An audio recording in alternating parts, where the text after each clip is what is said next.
Magandang hapon sa iyo, Eunice. Maraming salamat muna sa pagbahagi ng iyong kwento sa ating programang Matters of the Heart. It's time for our advice for the heart. Well, kung palagay mo nagsasawa na yung partner mo sa'yo, siguro mas maganda dyan na manggaling mismo yan sa bibig niya. Tanungin mo siya kung nagsasawa na nga ba siya. Kausapin mo siya. Minsan kasi sa isang relasyon, dahil sa komportable na tayo sa isa't isa, nawawala na yung communication. Parang iniisip na lang lagi natin na okay lang, pwede na. Pero kailangan kasi constant pa rin yung communication. Dapat open pa rin kayo sa bawat isa. So kung palagay mo nagsasawa at hindi na ganun ka-sweet yung iyong partner, tanggapin mo dahil habang tumatagal may nagbabago at sa bawat pagbabago na yun, kailangan nating tanggapin. Maaring dahil pagod siya sa kanyang trabaho, kaya nagbabago sa'yo ng pagtrato.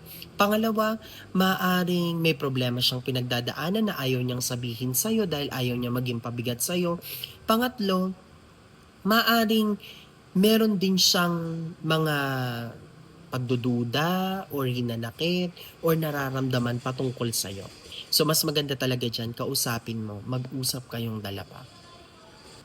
Minsan kasi dahil nahihiya tayo or ayaw natin magtanong, pinapagsawalang bahala na lang natin yung nararamdaman natin. Well, the fact na hinahayaan natin yan, the more na nasasaktan tayo.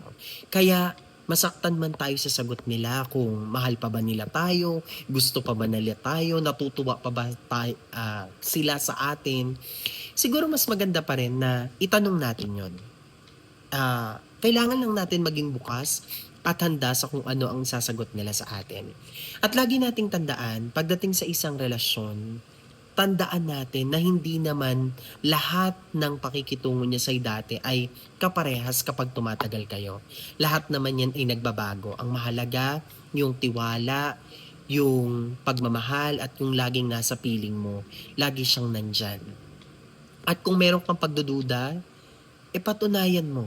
Siguro ikaw ang maghanap ng solusyon, maghanap ng tama ba yung pinagdududahan mo. Kasi minsan dahil sa duda, lalo ring nasisira ang magandang relasyon.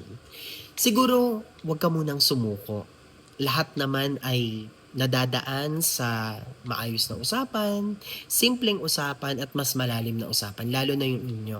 Siguro mahalaga na pag-usapan ninyo kung mahal nyo pa ba ang isa't isa.